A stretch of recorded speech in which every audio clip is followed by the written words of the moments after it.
मध्य प्रदेश में हुकूमत खरीदी जा रही है, गिराई जा रही है, हुकूमत बनाई जा रही है, गिराई जा रही है। राजस्थान में हुकूमत बनाई जा रही है, गिराई जा रही है।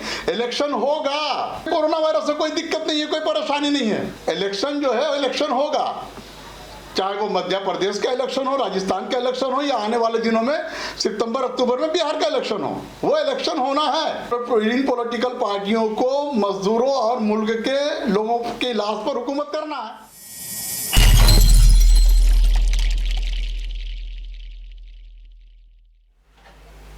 नाज़रीन आदाब, मैं हूं शमशुद्दीन, आप देख रहे हैं द लोकल जर्नलिस्ट। आज के इस स्पेशल रिपोर्ट में शनिचर 22 अगस्त को बम्बई हाई कोर्ट का एक वर्डिक्ट आता है जिसमें तबलीगी जमात को क्लीन चिट दिया जाता है कि वो मुल्क में कोरोना वायरस फैलाने के लिए जिम्मेदार नहीं है। हाई कोर्ट का फैसला वाकई बहुत ही सही फैसला है और बम्बई हाई कोर्ट के इस फैसले से तो आज लोगों का कानून पर से और भरोसा बढ़ गया है, लोगों का और कानून पर एतमाद हो गया है कि आज भी जो हमारे मुल्क का कानून है और कॉन्स्टिट्यूशन ऑफ इंडिया बाबा भीमराव साहब अंबेडकर के संविधान में जो लिखा है उसको फॉलो करने वाले हमारे जजेस, लॉयर्स, एडवोकेट्स और भी जो भी हाई क्वालिफाइड लोग हैं, आज बम्बई के हाई कोर्ट के फैसला का जो तबलीगी जमात की हिमायत में तो नहीं कह सकते, बल्कि एक साफ, एक सच्चाई जो बयान आया है, जो वर्डिक्ट आया है, उसमें सभी लोग इनका वेलकम करते हैं। अब सवाल पैदा होता है, रातों रात मुल्क में लॉकडाउन होता है, फरमान जारी होता है, जिस तरह से पिछले ज़माने में कभी बादशाह का फरमान जारी हुआ करता था, आज भी बादशाह सलामत का फरमान जारी है, होता रहा है, होता रहेगा कि पूरे मुल्क में आज से लॉकडाउन होता है, लॉकडाउन किया जा रहा है और लोग अपने अपने घरों में रहेंगे। क्योंकि कोरोना वायरस जैसी बीमारी का फैलाव बढ़ता जा रहा है तो लोगों पर एक खौफ सा तारी हो जाता है कि वो अगर लॉकडाउन के हुकूमत के ऐलान के बाद घर से बाहर निकलते हैं तो उन पर कानून का शिकंजा कसा जाएगा। यही वजह थी कि तबलीगी जमातियों ने जो मुल्क के थे और जो बाहरी मुल्क से आए हुए थे, दिल्ली में जमात की शक्ल में जो एक जगह मौजूद थे, इस डर या इस खौफ से वो बाहर नहीं निकल सके। ये भी बयान देखने को मिला है, ये भी बयान देखने को आया है कि हुकूमत से बार बार परमिशन लेने की कोशिश की जा रही है कि जो तबलीगी जमात के लोग हैं इनको इनके घरों तक ले जाने के लिए पुलिस एडमिनिस्ट्रेशन की तरफ से कोई सही कदम उठाया जाए, लेकिन पुलिस खामोश तमाशाई बनी बैठी रहती है। उस पर सियासी पार्टी का ये इल्ज़ाम कि तबलीगियों ने, तबलीग जमात के लोगों ने पूरे मुल्क में कोरोना वायरस फैलाया है। एक जमात के तबके को, मुसलमानों का एक जमात जो कि तबलीगी जमात के नाम से जाना जाता है, इस तबके को पूरे मुल्क में बदनाम किया जाता है। जगह जगह इनके साथ मारपीट की जाती है, बुरी तरह से मारपीट की जाती है, जैसे लगता है कि वो इस मुल्क का सिटीजन है ही नहीं, जबकि वो पूरी तरह से इंडियंस है। और जो लोग बाहर से जमाती आए हैं वो तो मुल्क में रहने के लिए जमाती नहीं आते हैं, वो एक वीज़ा और मुल्क के जो एडमिन्स, जो वीज़ा के रूल रेगुलेशन है उसको फॉलो करते हुए आते हैं। ऐसे जमातियों को भी निशाना बनाया गया, जगह जगह रास्तों में इनको खींच कर मारा जा रहा था, इनसे बदतमीजियां की जा रही थी और तबलीग जमातियों को इस नज़र से देखा जा रहा था जैसा लगता है कि वाकई ये इस मुल्क के लोग नहीं हैं बल्कि किसी और मुल्क के लोग हैं।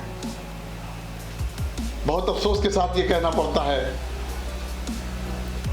कि इस तरह का माहौल पूरे मुल्क में देखने को मिला, हर स्टेट में देखने को मिला,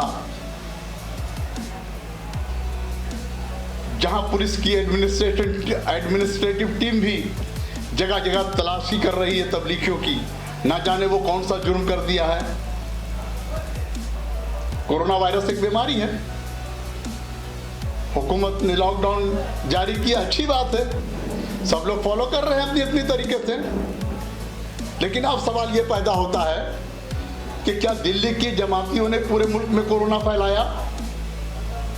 दिल्ली की जमात ने एक तादाद में जमाती कोरोना वायरस से अफेक्टेड पाए गए, लेकिन इसके बाद जो रिपोर्ट आती है निकलकर सिख के गुरुद्वारों से, साउथ के मंदिरों से, जहां के तबलीगी जमातियों की तादाद से भी ज्यादा तादाद में सिख के गुरुद्वारे में, साउथ के मंदिरों में ज्यादा तादाद में लोग कोरोना वायरस से अफेक्टेड पाए गए। उन सबों पर भी आप कोरोना वायरस का इल्जाम डालेंगे? लेकिन मुल्क की मेन स्ट्रीम मीडिया जो कि जलो जर्नलिज्म करती है, जिसका कि मैं समझता हूं जर्नलिज्म से कोई दूर दूर तक वास्ता नहीं है। जर्नलिज्म का खास मकसद ये होता है कि सच्चाई को अवाम तक पहुंचाया जाए, लेकिन मेन स्ट्रीम मीडिया ने सिर्फ मुल्क में नफरत को बढ़ावा देने, मुल्क में आग लगाने में, हिंदू मुस्लिम भाईचारे को नुकसान पहुंचाने में लगी रही। तबलीग जमात पर एक बात ये समझ में नहीं आई थी, मुल्क का मेन स्ट्रीम मीडिया जो खबर 3 दिनों तक डिबेट में खत्म हो जानी चाहिए, वो मुसलसल 1 महीना, 15 दिन, 1 महीना, 25 दिन, 35 दिन, 40 दिन तक खबरों में बना रहता है। रोजाना डिबेट होता है तबलीगी जमातों पर, प्राइम टाइम में 7 से लेकर रात के 11 बजे तक। कहीं तबलीगी जमात के लोग दाढ़ी और टोपी वाले जो बंडी वाले होते हैं, जो सब्जी बेचते हैं, जो फल बेचते हैं, उनके गाड़ियों को पलट दिया जाता है, उनके सामान को रोडों पर फेंक दिया जाता है, उनको नुकसान पहुंचाया जाता है, मारा जाता है, पीटा जाता है। लेकिन सबसे पहला वर्डिक्ट जब मद्रास हाई कोर्ट का आया कि तबलीग की जमात का कोरोना वायरस के फैलाने में कोई हाथ नहीं है, इस तरह के कुछ बयान थे। और 22 अगस्त को बम्बई हाई कोर्ट का ये बयान कि तबलीग जमात को एक साजिश के तहत बदनाम किया गया है और इसकी पूरी जिम्मेदार पॉलिटिकल पार्टियां हैं और मेन स्ट्रीम मीडिया है। जो पॉलिटिकल पार्टी अपने आकाओं के कहने पर डिबेट में न्यूज़ को चलाती है और वो न्यूज़ 1-2 दिन नहीं बल्कि पूरे 1 महीना तक एक कम्युनिटी के खिलाफ चलाया जाता है और एक कम्युनिटी के खिलाफ नफरत पैदा किया जाता है। आज मुझे बताएं, मैं ये सवाल करता हूं आपसे, आज मुल्क में तकरीबन कोरोना वायरस की तादाद 30 लाख के पार हो गई होगी। इसके लिए आप किस कौम और मजहब और रिलीजन के लोगों को जिम्मेदार ठहराएंगे? मैं हुकूमत से जवाब चाहता हूं, क्या हुकूमत के पास इस बात का कोई जवाब है? बात हमें इस वक्त नफरत की नहीं करनी बल्कि मोहब्बत की करनी है। लेकिन जहां तक हुकूमत को चाहिए कि वो अवेयरनेस प्रोग्राम के तहत लोगों तक अपनी बात पहुंचाए, ना कि हिंदू मुस्लिम के बीच नफरतें पैदा करे तबलीगी जमातियों को लेकर कि तबलीगियों ने इस तरह की बीमारी फैलाई है। अब सवाल पैदा होता है, एक सवाल यहाँ पर और उठता है, मुल्क में जो मजदूर भाई हमारे फंसे हुए थे, जिस तरह से लॉकडाउन जारी हुआ तबलीग जमात के लोग फंस गए, मजदूर भाई भी फंस गए, मजदूर आने को अपने वतन को तैयार हैं, जो जिस स्टेट के रहने वाले हैं, जो मजदूरी के लिए दूसरी जगह गए, लेकिन हुकूमत की जानिब से 3 महीने तक कोई कदम नहीं उठाया जाता है, बल्कि मुख्तलिफ NGO की तरफ से, चाहे वो किसी भी मजहब के लोग हो, हिंदू मुस्लिम सिख ईसाई, ये आगे आते हैं और उन मजदूरों को अपने घर तक पहुंचाने का इंतजाम करते हैं। उस पर भी हुकूमत की जानिब से गाइडलाइन लागू किया जाता है। कोई हुकूमत ये कहती कि मैं अपने स्टेट में आने नहीं दूंगा, कोई ये कहती है कि मैं अपने स्टेट में आने नहीं दूंगा, जबकि वो मजदूर देश का मजदूर है, किसी दूसरे मुल्क का मजदूर नहीं है। वो भी आपका वोटर से, वो भी इलेक्शन के दिनों में वोट कास्ट करके आपको दिल्ली के तख्त पर बैठाता है। मैं पूछना चाहता हूँ इन पॉलिटिकल पार्टियों से, क्या इनका ज़मीर इतना मुर्दा हो चुका है कि इन्हें मजदूर पर कोई तरस नहीं आता? मजदूर के साथ छोटे छोटे बच्चे हैं जो जिनके पास जो पैसे थे खत्म हो गए 3 महीने में, 2.5 महीने में, उनके घर वाले घरों पर इंतजार कर रहे हैं। कोई 36 घंटा 40 घंटा से पैदल चलता हुआ अपने वतन की तरफ सफ़र कर रहा है, कोई रेल की पटरियों के नीचे आ जाता है सफ़र के दौरान, रात में नींद आ जाती है, वो सो जाता है, उसके ऊपर से रेलवे ट्रैक से ट्रेन गुजरती है, मालगाड़ी उसे कुचल कर चली जाती है। ना जाने रास्तों में कितने एक्सीडेंट्स हुए होंगे जिनका कोई हिसाब व किताब नहीं है, जिनका कोई खबरों में कोई सुर्खियां नहीं बनती। क्या मेन स्ट्रीम मीडिया को इन सब चीज़ों दिखाने में शर्म महसूस हो रही थी? क्या मेन स्ट्रीम मीडिया की यह जिम्मेदारी नहीं बनती? निहायत ही अफसोस का मकाम है, बहुत ही अफसोस के साथ ये कहना पड़ रहा है आज कि पहले ही मुल्क का बहुत बड़ा नुकसान हो चुका है। मुल्क में बेरोजगारियाँ बढ़ गई हैं, लोग दर दर की ठोकरें खा रहे हैं, 2 वक्त की रोटी मुयस्सर नहीं है, 2 वक्त की रोटी कमाने को लोग मजबूर हैं, क्योंकि एक तरफ लॉकडाउन है, लोग लॉकडाउन का पालन कर रहे हैं, दूसरी तरफ बीमारी है। गरीब कोई बीमार होता है तो उसके पास खाने का पैसा तो नहीं है, वो दवाई कहाँ से खरीदेगा? क्या हुकूमत के पास कोई पुख्ता इंतजाम है? क्या हुकूमत के पास कोई सही पॉलिसी है? कोरोना वायरस से मरने वाले लोगों की तादाद तो शाम के वक्त प्राइम टाइम में खबरों में छाई रहती हैं, लेकिन जो मजदूर एक्सीडेंट में मारे गए, जिनके बच्चे मारे लॉकडाउन के दौरान, अपने वतन वापसी, अपने घर वापसी के दौरान, उसका कोई आंकड़ा, उसका कोई नंबर मेन स्ट्रीम मीडिया दिखाने को तैयार नहीं है अपने चैनलों पर। कहीं ना कहीं जहां एक तरफ कोरोना से मुल्क का नुकसान हुआ, वहां देखा जाए तो मेन स्ट्रीम मीडिया ने मुल्क का सबसे ज़्यादा नुकसान किया है, जो सिर्फ एक कौम को बदनाम करने में लगी रही, जबकि उसको चाहिए था कि मुल्क के मेन मुद्दों को, मुल्क में बेरोजगारी को, मुल्क में मजदूर के बढ़ते हुई परेशानियों को दिखाना चाहिए था। एक दर्दनाक वाकया, एक वीडियो जब वायरल होता है, एक माँ ट्रेन में सफ़र करती है, जहाँ बात चलती है कोरोना वायरस से डिस्टेंसिंग की, उसी ट्रेन में ठूस ठूस कर मजदूरों को फंस दिया जाता है। एक वक्त ऐसा आता है और वो माँ एक स्टेशन पे उतरती है और वो छोटी सी नन्ही सी बच्ची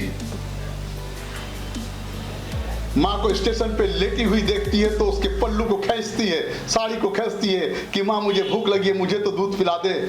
लेकिन उस नन्ही सी जान को ये पता नहीं कि उसकी माँ दुनिया छोड़ चुकी है भूख से। वाह, तो मुल्क के एडमिनिस्ट्रेशन पे बैठे हुए विराजमान हुकूमत चलाने वाले हमारे लीडरान और पॉलिटिकल पार्टियां, मजदूर मर रहा है, आम इंसान मर रहा, उसकी कोई फिक्र नहीं है, लेकिन पॉलिटिक्स हो रहा है।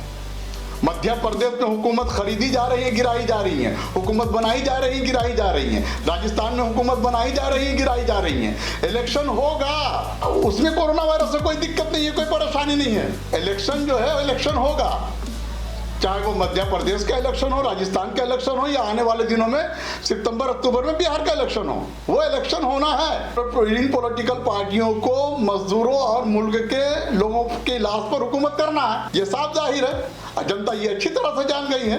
लॉकडाउन हो रहा है, अफसोस का मकाम है, अफसोस की बात है, लेकिन इलेक्शन हो रहा है, इलेक्शन की तैयारी हो रही है, वर्चुअल रैली हो रही है और मुल्क के दिग्गज नेता, महान नेता करोड़ों करोड़ों रुपए की एलसीडी लाइट लगाकर वर्चुअल रैली चल रही है और देश का मजदूर दाने दाने को मोहताज है। बच्चियां स्टेशन पे मां के दूध के बगैर दम तोड़ रही है, किसान भूखा मर रहा है, किसान अपना बेल बेच चुका, हल चलाने को नहीं है। लोग अपने कंधों पर मियाँ बीवी 2 बैल की जगह 2 कांधे पर हल लगाकर चला रहे हैं हल, ताकि किसी तरह से 2 वक्त की रोटी मुयस्सर हो सके। ऐसा तो मेरा हिंदुस्तान नहीं था, ऐसा तो हम लोगों का हिंदुस्तान नहीं था। क्या मुल्क को आज़ादी इसीलिए दिलाई गई? क्या मुल्क को आज़ादी इसीलिए मिली? अंग्रेज़ों से मुल्क को आज़ाद कराने में सिर्फ मुल्क के एक मजहब का कोई हाथ नहीं था, बल्कि हिंदू, मुस्लिम, सिख, ईसाई सबों ने खून दिया था।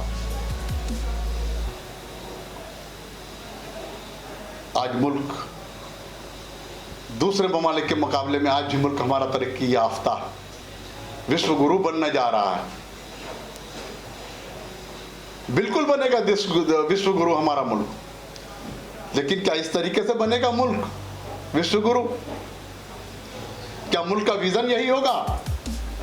आज ये बात हकीकत है, ये बात सामने आ गई है कि सच्चाई का हमेशा बोलबाला रहा है और ये कुदरत का निज़ाम है कि झूठ ज़्यादा दिनों तक नहीं चलता।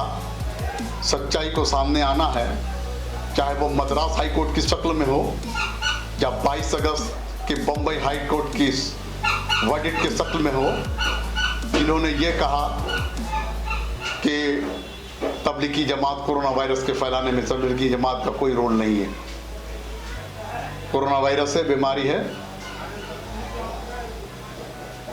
इसको रोकने के लिए पूरे मुल्क को, पूरे देशवासियों को मिलकर काम करना है, हुकूमत के गाइडलाइन को फॉलो करना है।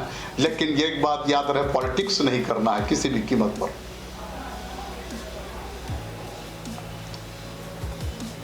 और मैं उम्मीद करता हूं कि आने वाले दिनों में मेन स्ट्रीम मीडिया जो इस तरह का काम अंजाम दे रहा है एक कम्युनिटी के खिलाफ, या जिस कम्युनिटी के खिलाफ भी झूठी खबरें चला रहा है, इस पर पाबंदी होना चाहिए।